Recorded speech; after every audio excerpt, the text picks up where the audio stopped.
Hello dear students, welcome to Vibhuti Guruji online. आज आम सप्तम श्रेणी गणित बही अष्टम अध्याय व्यावहारिक गणित विषय में पढ़ा। व्यावहारिक गणित आम दैनंदिन जीवन में बहुत कम आसी था, तेणु यही पाठ को आम निहाती जाना दरकार। मन करा गणित रे 50 नंबर 45 नंबर रखी और विज्ञान रे 80 रु 76 नंबर रखी। तो एठार फुल नंबर आमर समान नुह, 50 गोटे अच्छी गोटे 80। तेणु केउथिरे भल करिछि आमे जानि परिबा नै, खाली नंबर को देखिकिरी कहि परिबा नै। ताको जदि आमे शतकड़ार प्रकाश करदेबा 100 रु एग्जाम हेतिले केते लेखा से नंबर रखितांता, तेबे आमे जानि परिबा केउंटी भल होइछि बोली। तेणु एही नंबर को किपरि तुलना करा जाइछि, केउ विषय रे से भल करिछि आमे जानि परिबा एही तुलनारु। 50 नंबर रु 45 नंबर, एक नंबर रु पाइछि 45 विभक्त 50 बा 9 विभक्त 10। 100 नंबर से पाइछि गुणन 100 कले 90, तेणु 100 रु जदि परीक्षा होइतांता 90 रखितांता। विज्ञान रे से पाइछि 80 नंबर रु 76 नंबर, एक नंबर रु पाइबो 76 विभक्त 80 बा 19 विभक्त 20। 100 नंबर रु पाइबो गुणन 100 करिदेले 95 हेजिबो। तेणु 100 रु जदि तुलना करिबा गोटे रे 90 पाइला, गोटे रे 95 पाइला, तेबे से विज्ञान रे भल करिछि, काहेकि ना एठारे 95 शतकड़ा नंबर पाइछि। शतकड़ार प्रकाश करने को हेले हर को सर्वदा 100 करने को हुए। हर जदि आम 100 करदेबा तेबे 100 रे केते पाइछि आमे जानि परिबा। मीरा ता दरमारू 5 शतकड़ा संचय करे। एथिरु आमे बुझिले जे मीरार दरमा जदि 100 टंका, तेबे मीरा संचय करिथिबा 5 टंकार परिमाण हेउछि ता दरमार 100 भागरु 5 भाग। अतएव तार संचय हेबो दरमार 5 शतकड़ा समान 5 विभक्त 100 गुणन तार दरमा समान 5 विभक्त 100 गुणन 5000 टंका। जदि तार दरमा मन करा जो 5000 थिबो तो 5000 रो 100 भाग रु 5 भाग ता अर्थ। तेणु याको काटी देले तार संचय परिमाण आमे पाइ जिबा। दुईटी शून्य को दुईटी शून्य कटि जिवो, एठी अब 1 रहिला, 1 रो काम किछि नै, 50 गुणन 5, 5 × 25 शून्य, 250 टंका से संचय करिवो 5000 टंका। गोटे संख्यार शतकड़ा 5 अर्थ सही संख्यार 100 भागरु 5 भाग, अर्थात 5 शतकड़ा माने 100 भागरु 5 भाग। नेक्स्ट अच्छे शतकड़ा वृद्धि और ह्रास। शतकड़ा वृद्धि समान वृद्धि विभक्त मूल परिमाण गुणन 100। जहाँ बढ़िथिबो ऊपर लिखिबा एवं मूलरु जहाँ थिला तळे रहिबो गुणन 100। सेहिपरि शतकड़ा ह्रासर परिमाण निर्णय पई ह्रास परिमाण ऊपर रहिबो, मूल परिमाण तळे हରରେ गुणन 100। एहीपरि भावरे आमे सूत्र साहाय्य शतकड़ा वृद्धि और शतकड़ा ह्रासर परिमाण जानि परिबा। तेबे आस एही सूत्र केतोटी को नै आमे अभ्यास कार्यटी को आरंभ करिबा। अभ्यास कार्य 8.1 नंबर 1, रहीम 200 टी डाक टिकट संग्रह करितिला। हासिना रहीम अपेक्षा 12 शतकड़ा अधिक डाक टिकट संग्रह करितिला। तेबे हासिना संग्रह करितिबा डाक टिकट संख्या केते? रहीम 200 टी करितिला, रहीम अपेक्षा हासिना 12 शतकड़ा अधिक, अर्थात 100 रे 12 टी अधिक हिसाब रे से संग्रह कला। अर्थात रहीम 200 करितिला, 200 रो 12 शतकड़ा निर्णय करिदेबा, ताहाकू 200 रे मिसै देले जहा हबो ताहा होउची हासिनार टिकट संख्या।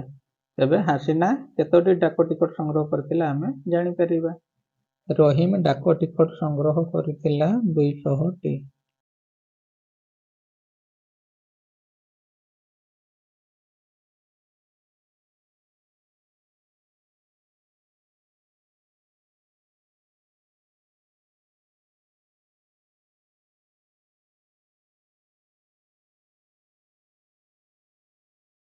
हासिना रहीम अपेक्षा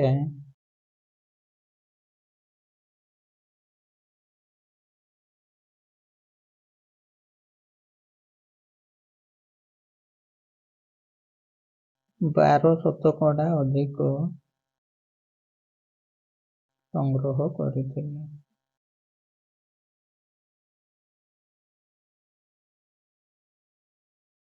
तेबे एही 12 शतकड़ा अधिकटा केते हेबो ना 200 अपेक्षा 12 शतकड़ा अधिक।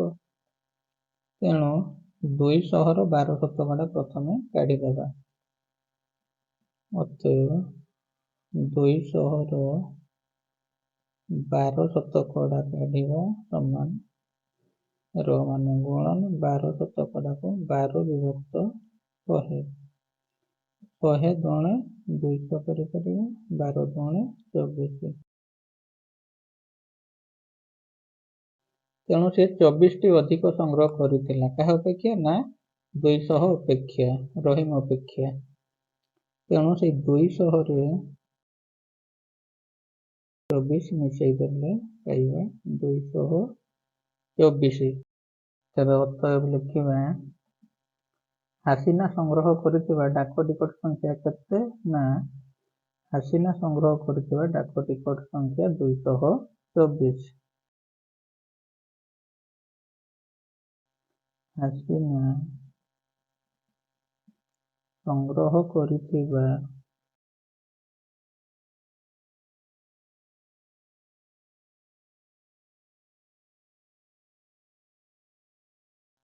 ଡାକ ଟିକଟ ସଂଖ୍ୟା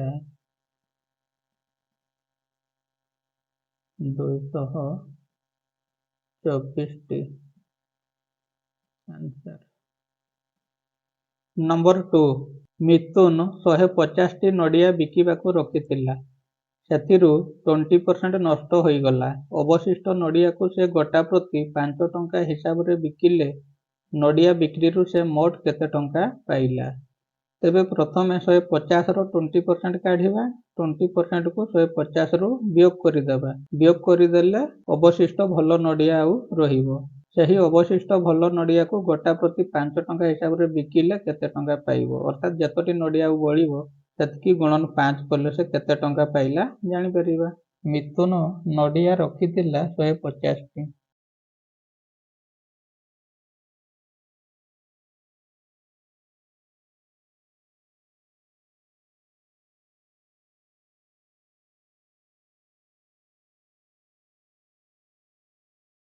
ନଷ୍ଟ ହୋଇଗଲା 20%।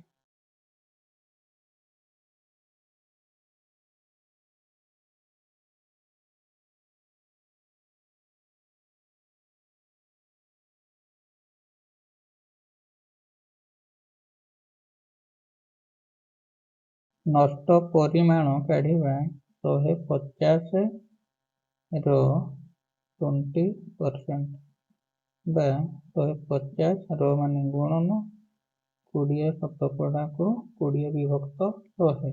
ଆମେ ଏହାକୁ ଲଘିଷ୍ଠ କରିଦେବା କାଟିଦେବା 0 କୁ 0 କଟିଲା 1 0 କୁ 1 0 15 ଦୁणे 30 15 ଗୁଣନ 2 30ଟି ନଷ୍ଟ ହେଲା। ଅବଶିଷ୍ଟ ନଡ଼ିଆ କେତୋଟି ଭଲ ରହିଲା ଆମେ ଦେଖିବା। ଅବଶିଷ୍ଟ ନଡ଼ିଆ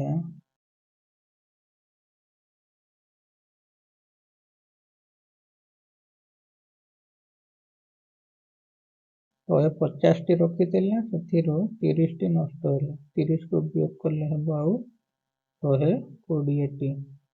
ସେ ଗୋଟା ପ୍ରତି 5 ଟଙ୍କା ହିସାବରେ ବିକ୍ରି କଲା ଅର୍ଥାତ୍ 1ଟି ନଡ଼ିଆର ବିକ୍ରି ମୂଲ୍ୟ 5 ଟଙ୍କା।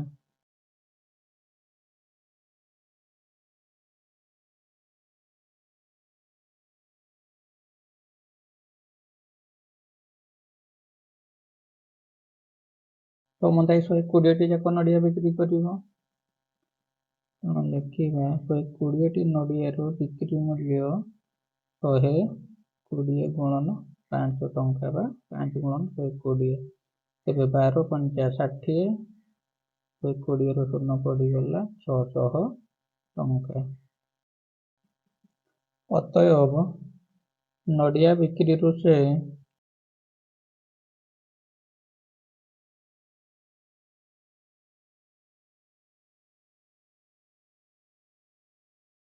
ମୋଟ 600 ଟଙ୍କା ପାଇଲା।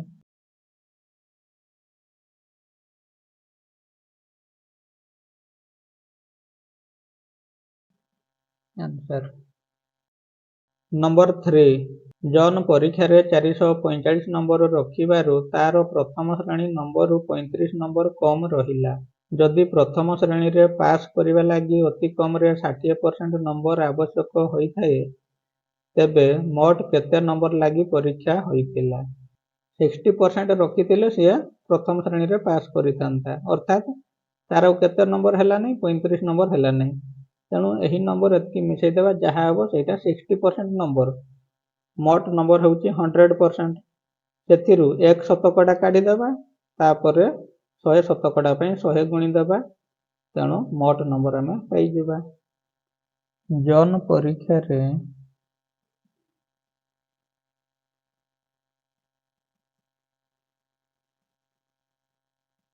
नंबर रखिला समान 445। प्रथम श्रेणी पर आवश्यक नंबर केते ना प्रथम श्रेणी पर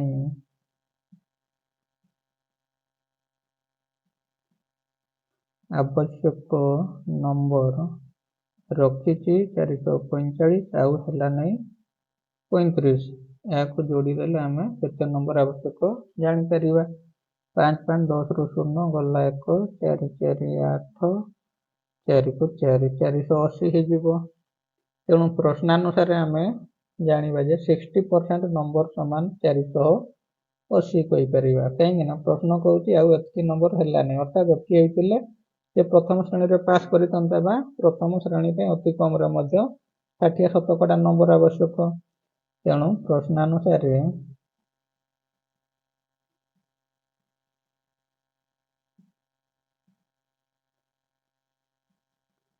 60 शतकड़ा नंबर समान 480 तेणु एक शतकड़ा नंबर समान 480 विभक्त 60 100% नंबर काढ़ा 480 विभक्त 60 गुणन 100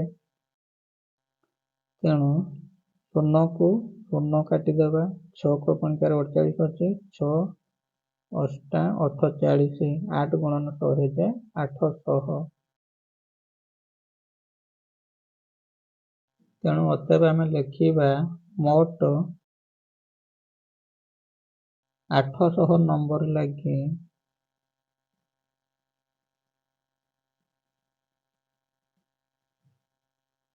परीक्षा होइथिला।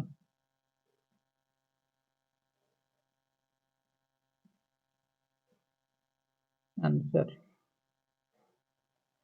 नंबर 4 जड़े व्यक्ति तांको मासिक दरमार 30 शतकड़ा करज सुझिले अवशिष्टर 50 शतकड़ा संचय करिले तांको पाखरे बड़का 10,500 टंका घर खर्च पई रहिला तांकर मासिक दरमा केते मन कर तांकर मासिक दरमा 100% नबा कहीं से 100% रु विभिन्न भाग विभिन्न काम पई से लगेइले तेणु 100 रु प्रथम 30 शतकड़ा जदि वियोग करदेवा रहिबो 70 शतकड़ा 70 शतकड़ार 50 शतकड़ा संचय करिले माने 70 रो 50% माने होची अधा तेणु अधा खर्च कला परे पुणी बड़का रोची 10,500 तेणु जो 70 शतकड़ाटा हो जेहेतु अधा खर्च करिसंती एतकी बढुची एतकीर 2 गुणा हो 70 शतकड़ा तेणु 10,500 रे 2 गुणी देले हो 21,000 टंका सी हूँ 70 शतकड़ार मूल्य तापर आम 70 शतकड़ार मूल्य पाईगला 100 शतकड़ार मूल्य आम काढ़ी पारिबा जेपरि 3 नंबर कले आम एटर मासिक दरमा दि जाइनि तेणुक आमको टिके उल्टा लगे तेणु आम 100 शतकड़ा नहीं आम करी आनिबा कौन कौन देइछि आगे लिखिदेबा से मासिक दरमार 30 शतकड़ा करज सुझिले मासिक दरमार 30 शतकड़ा करज सुझिले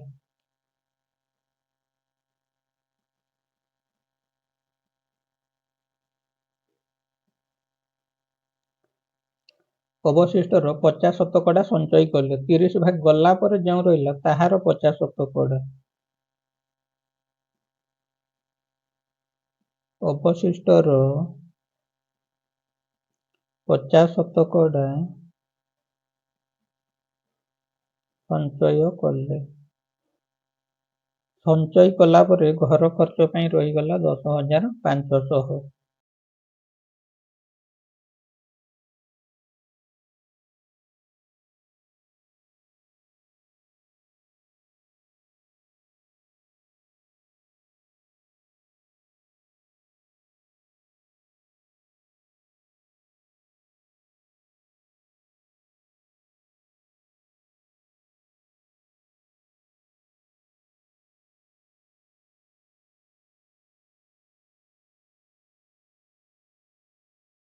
ମନେ କରାଯାଉ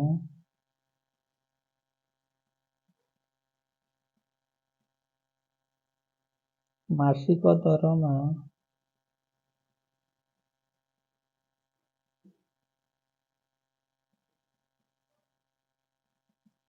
ଶହେ ଶତକଡ଼ା। କରଜ ସୁଝିଲେ 30 ଶତକଡ଼ା, ତେଣୁ 30କୁ ମାଇନସ୍ କରିଦେବା। କରଜ ସୁଝିବା ପରେ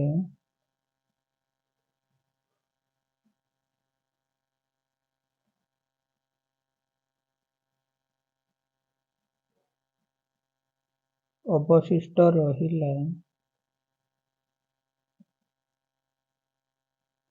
100 ଶତକଡ଼ା ତାଙ୍କର ମାସିକ ଦରମା ଯଦି 30 ଶତକଡ଼ାର କରଜ ସୁଝିଲେ, ତେଣୁ ରହିବ ହେଉଛି 70 ଶତକଡ଼ା ଅବଶିଷ୍ଟ ରହିଗଲା। 70 ଶତକଡ଼ାର 50 ଶତକଡ଼ା ସଞ୍ଚୟ କଲେ, ତାପରେ ଘର ଖର୍ଚ୍ଚ ପାଇଁ 10,500 ବଳିଲା। 70 ଶତକଡ଼ାର 50 ଶତକଡ଼ା ସଞ୍ଚୟ କଲା ପରେ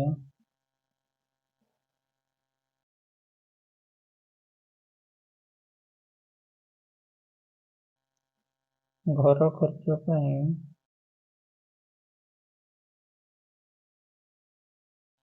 ବଳକା ରହିଲା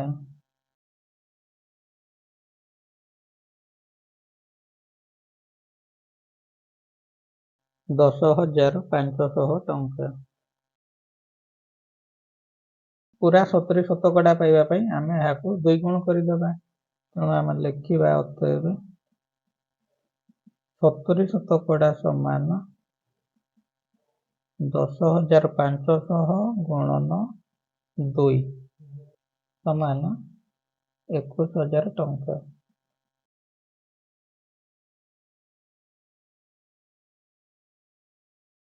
ତେବେ ଏହା ଆମେ ପାଇଗଲେ 70 ଶତକଡ଼ାକୁ ଏତିକି ଟଙ୍କା, 21,000 ଟଙ୍କା।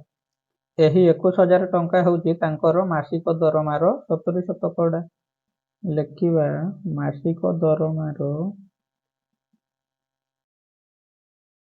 70 ଶତକଡ଼ାକୁ 21,000 ଟଙ୍କା।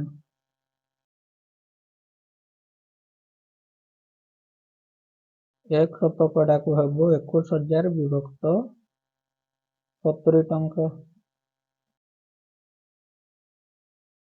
ଯେହେତୁ ତାଙ୍କର ମାସିକ ଦରମା ପଚାରିଛି ଏବଂ ମାସିକ ଦରମାକୁ ଆମେ 100 ଶତକଡ଼ା ନେଇଛେ, ତେଣୁ 1 ଶତକଡ଼ା ବାହାରିଗଲା ପରେ 100 ଗୁଣିଦେଲେ 100 ଶତକଡ଼ା ପାଇପାରିବା। ତେବେ 100 ଶତକଡ଼ାକୁ ହେବ ସମାନ 21,000 ବିଭକ୍ତ 70 ଗୁଣନ 100। କାଟିଦେବା ଶୂନକୁ ଶୂନ, 7କ ପଣିକିଆରେ 7 ତିରି 21, 2ଟା ଶୂନ, ତେଣୁ 300 ଗୁଣନ 100। 300ରେ 100 ଗୁଣିଲେ 30,000 ଟଙ୍କା।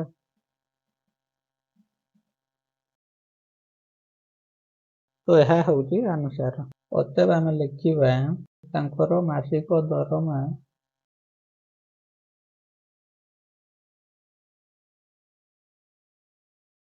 30,000 ଟଙ୍କା। ଆନସାର। ନମ୍ବର 5, ପୁରୁଣିଆ ପ୍ରାଥମିକ ବିଦ୍ୟାଳୟର ଛାତ୍ରଛାତ୍ରୀ ସଂଖ୍ୟା 140 ଏବଂ ବେଲବାହାଡ଼ି ପ୍ରାଥମିକ ବିଦ୍ୟାଳୟର ଛାତ୍ରଛାତ୍ରୀ ସଂଖ୍ୟା 175। ତେବେ ବେଲବାହାଡ଼ି ପ୍ରାଥମିକ ବିଦ୍ୟାଳୟର ଛାତ୍ରଛାତ୍ରୀ ସଂଖ୍ୟା ପୁରୁଣିଆ ପ୍ରାଥମିକ ବିଦ୍ୟାଳୟର ଛାତ୍ରଛାତ୍ରୀଙ୍କ ସଂଖ୍ୟା ଅପେକ୍ଷା ଶତକଡ଼ା କେତେ ଅଧିକ? ଏଠାରେ ତ ଏହା ଅଧିକ ନିଶ୍ଚୟ ଅଛି ବେଲବାହାଡ଼ିର, କିନ୍ତୁ କେତେ ଅଧିକ ଅଛି ଆମେ ପ୍ରଥମେ ବିୟୋଗ କରିଦେବା।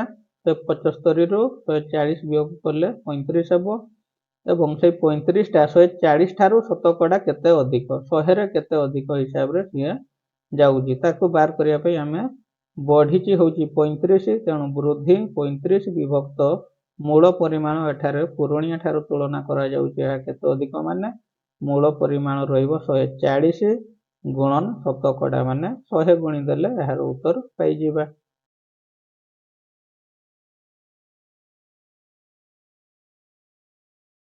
ପୁରୁଣିଆ ପ୍ରାଥମିକ ବିଦ୍ୟାଳୟର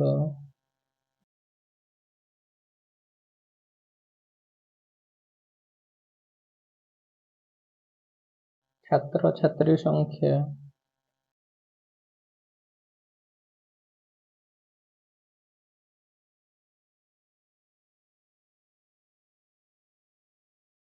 140। ସେହିପରି ବେଲବାହାଳି ପ୍ରାଥମିକ ବିଦ୍ୟାଳୟର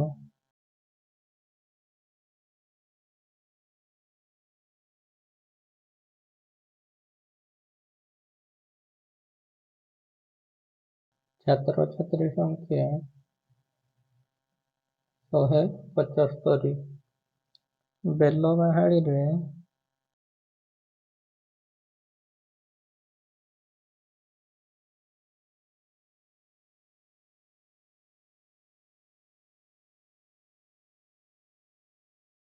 ଅଧିକ ଛାତ୍ରଛାତ୍ରୀ ଅଛନ୍ତି 175 ଫେଡାଣ 140 ସମାନ 35 ଜଣ। ତେବେ ଏହି 35 ଜଣ ଛାତ୍ରଛାତ୍ରୀ 140 ଅପେକ୍ଷା ଶତକଡ଼ା କେତେ ଅଧିକ?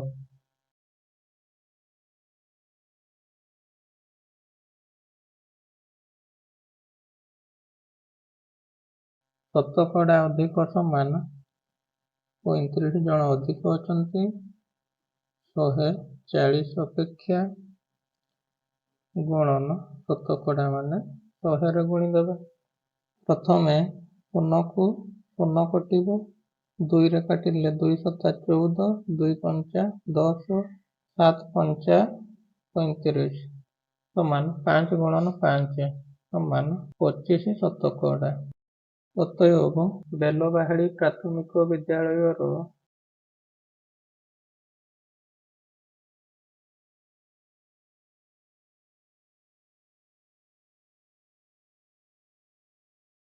ଛାତ୍ରଛାତ୍ରୀ ସଂଖ୍ୟା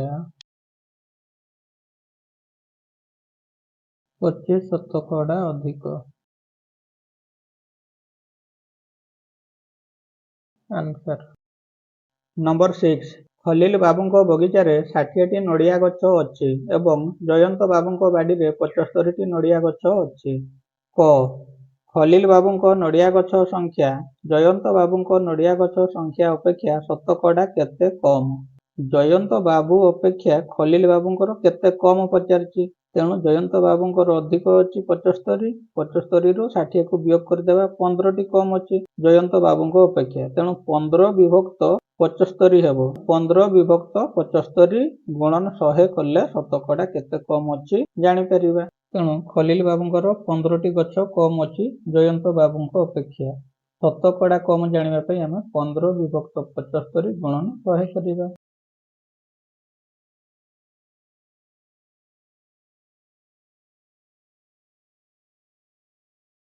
ଶତକଡ଼ା କମ୍ ସମାନ 15 ବିଭକ୍ତ 75 ଗୁଣନ 100। 25 3 75, 25 100। 3ରେ କାଟିଗଲେ 3 ପଞ୍ଚା 15, 5 ଗୁଣନ 4 ହେଲା 20 ଶତକଡ଼ା।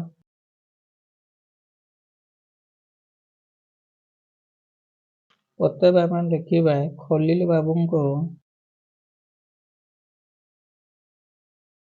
ନଡ଼ିଆ ଗଛ ସଂଖ୍ୟା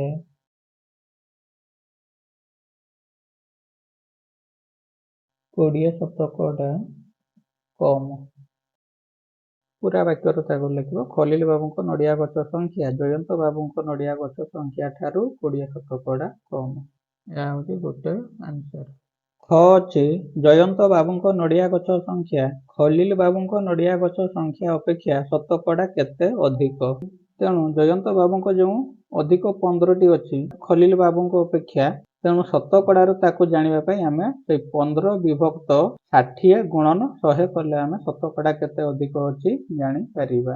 ତେବେ ଏଠାରେ ଜୟନ୍ତ ବାବୁଙ୍କର ଅଧିକ ଅଛି ବର୍ତ୍ତମାନ ବାହାର କରିବା। କେତେ ଅଧିକ ଅଛି ନା ସେଇ 75ରୁ 60 ଗଲେ 15ଟି ହିଁ ହେବ। ଜୟନ୍ତ ବାବୁଙ୍କ ଅଧିକ ଅଛି ସମାନ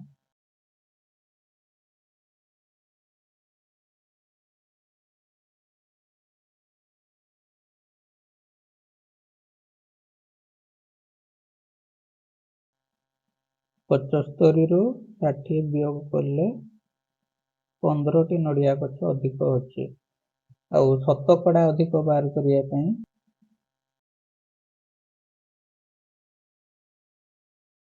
15 ବିଭକ୍ତ 60 ଗୁଣନ 100 କଲେ ଶତକଡ଼ା ଆମେ ଜାଣିପାରିବା। ତେଣୁ 15ରେ କାଟିଲେ 15 ଏକେ 15, 15 ଚ 60, 4ରେ କାଟିଲେ 25 ଚ 100, 25 କେ 25, 25 ଶତକଡ଼ା ଅଧିକ ଅଛି।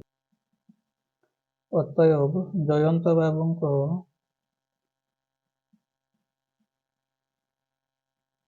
ନଡ଼ିଆ ଗଛ ସଂଖ୍ୟା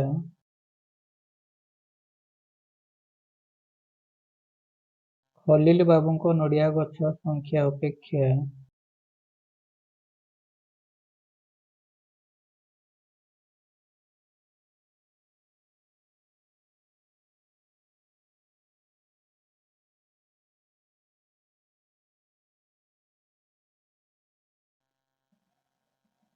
ପଚିଶ ଶତକଡ଼ା ଅଧିକ।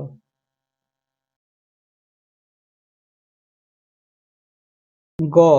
ଉଭୟ ଉତ୍ତର ସମାନ ହେଲା କି? ଯଦି ନ ହେଲା କାହିଁକି ସମାନ ହେଲା ନାହିଁ ଲେଖ। ଗୋଟେ 20 ଶତକଡ଼ା ପାଇଲେ, ଗୋଟେ 25 ଶତକଡ଼ା ପାଇଲେ। ଏହି ଉତ୍ତର ସମାନ ନ ହେବାର କାରଣ କ'ଣ? ଯଦିଓ ଆମେ 15 ଲେଖାଏଁ ପାର୍ଥକ୍ୟ ପାଇଲେ, କମ୍ ବା ଅଧିକ ସଂଖ୍ୟା, କିନ୍ତୁ ଉତ୍ତରରେ ଭିନ୍ନତା ମିଳିଲା। ତାର କାରଣ ହେଉଛି ଆମର ଯେଉଁ ମୂଳ ସଂଖ୍ୟାରୁ କାହାଠାରୁ 15 ଅଧିକ ବା କାହାଠାରୁ କମ୍ ଆମର ଅଲଗା ଅଲଗା ସଂଖ୍ୟା ରହିଲା 75 ଆଉ 60। ତେଣୁ ମୂଳ ପରିମାଣ ଯେହେତୁ ଆମର ସମାନ ରହିଲା ନାହିଁ, ସେଥିପାଇଁ ଉତ୍ତର ଦ୍ୱୟ ମଧ୍ୟ ସମାନ ହେଲା ନାହିଁ। ତେଣୁ ଗରେ ଲେଖିବା ଉଭୟ ଉତ୍ତର ସମାନ ହେଲା ନାହିଁ।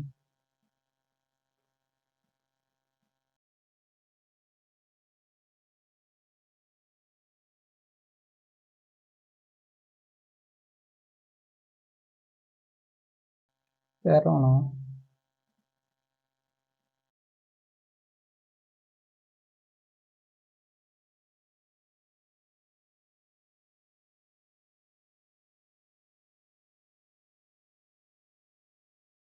ଆମେ ଅଭ୍ୟାସ କାର୍ଯ୍ୟ 8.1ର ସମ୍ପୂର୍ଣ୍ଣ ଭାବରେ ସମାଧାନ କରିସାରିଛେ। ଯଦି ଭିଡ଼ିଓଟି ଭଲ ଲାଗିଛି ତେବେ ଭିଡ଼ିଓକୁ ଗୋଟିଏ ଲାଇକ୍ କରିବା ସହିତ ତୁମର ସାଙ୍ଗମାନଙ୍କ ସହିତ ମଧ୍ୟ ଭିଡ଼ିଓକୁ ଅତି ମାତ୍ରାରେ ସେୟାର କର, ଯାହାଦ୍ୱାରା ସେମାନେ ମଧ୍ୟ ଏହି ଭିଡ଼ିଓରୁ କିଛି ଶିଖିପାରିବେ। ଆମର ଚ୍ୟାନେଲ ବିଭୂତି ଗୁରୁଜୀ ଅନଲାଇନରେ ନୂଆ କରି ଭିଡ଼ିଓ ଦେଖୁଥିଲେ ଚ୍ୟାନେଲକୁ ସବସ୍କ୍ରାଇବ୍ କର। ଥ୍ୟାଙ୍କ୍ସ ଫର ୱାଚିଂ।